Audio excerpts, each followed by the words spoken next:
Hello friends, welcome to my YouTube channel and this is Anjali Gupta. तो friends, history of English literature की series में हम आज शुरू करने जा रहे हैं एलिजाबेथ एज को। इससे पहले हमने एंग्लो सेक्शन लिटरेचर और मिडल एज लिटरेचर और एज ऑफ चौसर को पढ़ा था, जिसका लिंक आपको मैं डिस्क्रिप्शन बॉक्स में प्रोवाइड करवा दूंगी। अगर आपने अभी तक वीडियो नहीं देखी है तो वहाँ से आप ले सकते हैं। देखिए फ्रेंड्स, एलिजाबेथ एज लिटरेचर ये बहुत ही इम्पोर्टेंट एज मानी जाती है। इस एज में लिटरेचर ने बहुत ज़्यादा प्रोग्रेस की थी। इसमें Shakespeare, Christopher Marlowe, Francis Bacon जैसे बड़े बड़े राइटर हुए थे। इस एज को गोल्डन एज भी कहा जाता है क्योंकि इसमें सबसे ज़्यादा ग्रोथ हुई थी लिटरेचर की। तो आइए स्टार्ट करते हैं आज का हमारा topic, Elizabeth age. Elizabethan age को 3 नामों से जाना जाता है।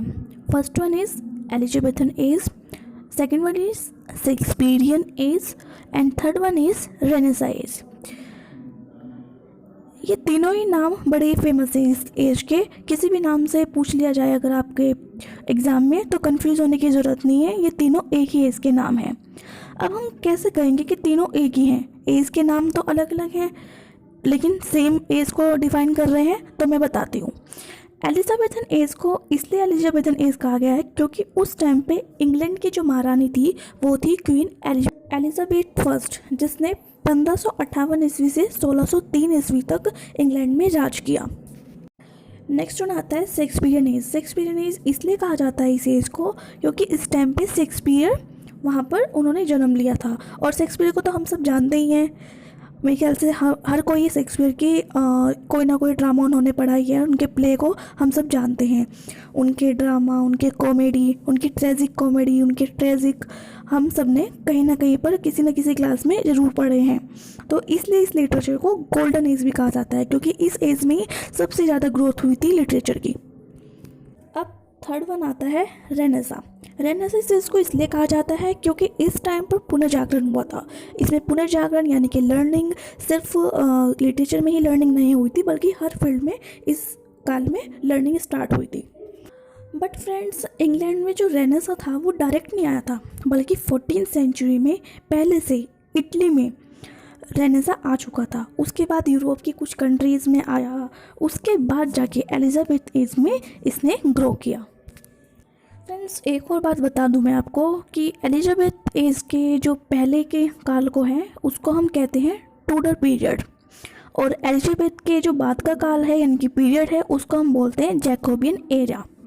इस एज में यानी कि एलिजाबेथ एज में हर तरफ ग्रोथ हो रही थी, जैसे ड्रामास फील्ड में, प्रोज में, पोइट्री में, और एक तरफ एक ग्रुप बना था यूनिवर्सिटी मीट करके।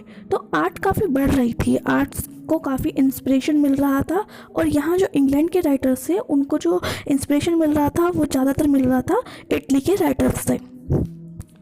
तो फ्रेंड्स, अब देखते हैं एलिजाबेथ के पोइट्स को, जिसमें first one is Thomas Sackville, next one Thomas Norton, George Gascoigne, Edmund Spenser, Thomas Yard, sir Philip Sidney, Samuel Daniel and Michael Dryden.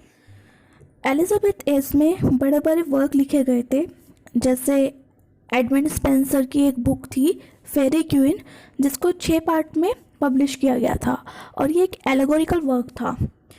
ऐसे ही हमारे पास हैं थॉमस यार्ड। थॉमस यार्ड जो पोएम लिखते थे उनकी लाइन शॉर्ट हुआ करती थी अक्सर, और एक बार इन्होंने 96 लव पोएम्स लिखी थी जिसको एक ग्रुप में लिखा था जो इसका नाम था टोटल मिशनरी। अब एक और नाम है हमारे पास सर फिलिप सिडनी। ये भी बहुत बड़े राइटर थे और इनका एक फेमस वर्क है एन एपोलॉजी फॉर पोइट्री। ये एक आंसर था जिसमें इन्होंने पुरिटन्स के जो गर्ल्सन हैं उनको रिप्लाई किया था और उन्हें पोइट्री के जो बेनिफिट्स हैं, जो उसके बेनिफिट्स हैं वो बताए थे। और इन्होंने ही जो सोनेट्स हैं हम यूज़ करते हैं अब सोनेट्स, उनको सबसे पहले इंग्लैंड में इंट्रोड्यूस करवाया था। और ये भी इटली के जो राइटर्स थे उनसे काफ़ी इन्फ्लुएंस थे और ये सोनेट्स भी वहीं से लेकर आए थे। सोनेट्स में अगर मैं कहूँ तो सर फिलिप सिडनी की एक सोनेट है जो लव सोनेट है, वो है एस्ट्रोप एंड स्टेला। इसमें इनका काम बहुत अच्छा है और ये मेरी फेवरेट बुक है। अब हम देखते हैं एलिजाबेथ के ड्रामेटिक्स को। ड्रामेटिक्स में हम सब जानते हैं विलियम शेक्सपियर सबसे टॉप पर हैं, और इसमें Ben Jonson, Thomas Middleton, John Webster, John Ford, Francis Beckman, Philip Massinger, Thomas Dekker, Sidney and John Marston and Thomas Heywood. अब हम बात करते हैं विलियम शेक्सपियर की। विलियम शेक्सपियर को हम सब जानते हैं, इनकी कॉमेडी, इनके जो प्ले राइट्स होते थे, इनके ड्रामा, इनके ट्रेजिक कॉमेडी बहुत ज़्यादा फेमस है। इनके प्लेस सबसे ज़्यादा आज की डेट में भी पढ़े जाते हैं और लिखे जाते हैं। अब हम देखते हैं कि ये इतने फेमस क्यों थे उस टाइम पे, क्यों इतना ज़्यादा इनको प्यार मिलता था, क्योंकि ये एक जगह रुकते नहीं थे। इनके जो प्लेस होते थे उसके अंदर काफ़ी वैरायटी होती थी। अब हम बात करते हैं बेन जॉनसन की। बेन जॉनसन जिनको एलिजाबेथ एज में तो इतनी फेमस नहीं मिली, लेकिन जब जैकोबियन पीरियड चला तो इनको काफ़ी फेमस मिली। और इनका जो फेमस वर्क है वो है वॉलपन, जो कि बहुत ज़्यादा पूछा जाता है। अब हम बात करते हैं उस टाइम के प्रोज और यूनिवर्सिटी विट्स की। प्रोज जिसमें जो फेमस राइटर थे वो थे sir Philip Sidney, Francis Bacon, Raleigh, Hooker और विलियम वेब।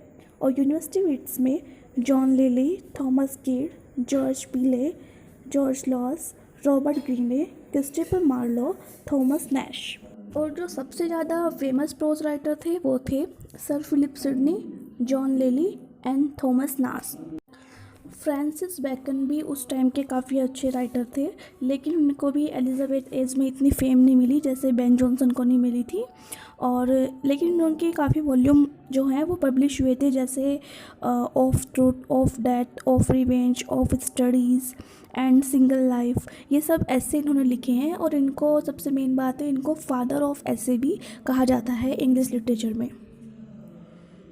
अब हम बात करते हैं यूनिवर्सिटी विट्स की। ये ग्रुप बनाया गया था कुछ पीपल्स का, जिसमें कैम्ब्रिज यूनिवर्सिटी और ऑक्सफोर्ड यूनिवर्सिटी से एजुकेटेड पीपल्स को लिया गया था।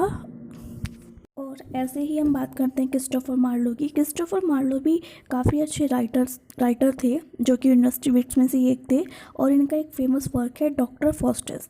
इसमें इन्होंने इमेजिनेशन की सब हदें पार कर दी थी। इसमें इन्होंने अपनी इमेजिनेशंस को उड़ान दी थी और ये वर्क पब्लिश कराया था। यूनिवर्सिटी विट्स के जितने भी पीपल्स थे, इन्होंने शेक्सपियर को काफ़ी इन्फ्लुएंस किया था। और सबसे ज़्यादा जॉन लिली ने शेक्सपियर को सबसे ज़्यादा इन्फ्लुएंस किया था। और जो उनके प्ले राइट्स हैं उसमें भी दिखाई देता है कि शेक्सपियर काफ़ी इन्फ्लुएंस है जॉन लिली के वर्क से। और जिसमें जो जॉन लिली है उनका एक बहुत फेमस डायलॉग है, एक वर्क में उन्होंने लिखा है, जो है इश्क और जंग में सब जायज़ है। ये सबसे पहले जॉन लिली ने ही पब्लिश किया था, जॉन लिली ने ही इसको बोला था, जिसको बाद में बॉलीवुड के राइटर्स ने अपनी कॉपी कर लिया था। जो एक और इम्पोर्टेंट बात है वो है कि यहाँ के थिएटर्स, एलिजाबेथ एज में जो थिएटर्स थे वो बहुत पॉपुलर थे। यहाँ पे इटालियन लैंग्वेज और इटालियन कल्चर इंग्लैंड में आ रहा था, वो वहाँ से कॉपी हो रहा था, जिसमें जैसे शेक्सपियर हुए, बेन जॉनसन हुए और जॉन लेले हुए। जो क्वीन थी एलिजाबेथ, वो अपने सामने ही जो प्ले हाउस थे उनको परफॉर्म कराती थी। क्वीन खुद उनको इनवाइट करती थी प्ले राइटर्स को, और अपने सामने ही जो परफॉर्मेंस होती थी वो देखती थी।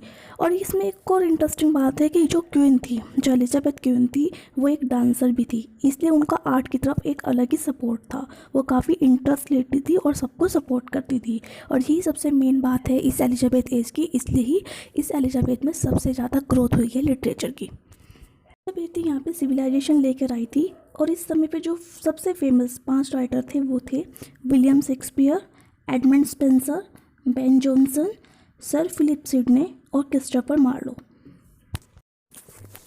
इन्होंने ही सबसे ज़्यादा इन्फ्लुएंस छोड़ा है अपने बाद के राइटर्स पर, जैसे एडमंड स्पेंसर ने जॉन मिल्टन पर और टी.एस. एलियट पर भी इस एज के काफ़ी पोइट्स का बहुत ज़्यादा इन्फ्लुएंस हुआ है। तो इसलिए ही इस एज को गोल्डन एज बोला गया है। सो फ्रेंड्स, आज की वीडियो में इतना ही। अब मिलते हैं नेक्स्ट वीडियो में नेक्स्ट टॉपिक के साथ। तब तक के लिए थैंक यू सो मच।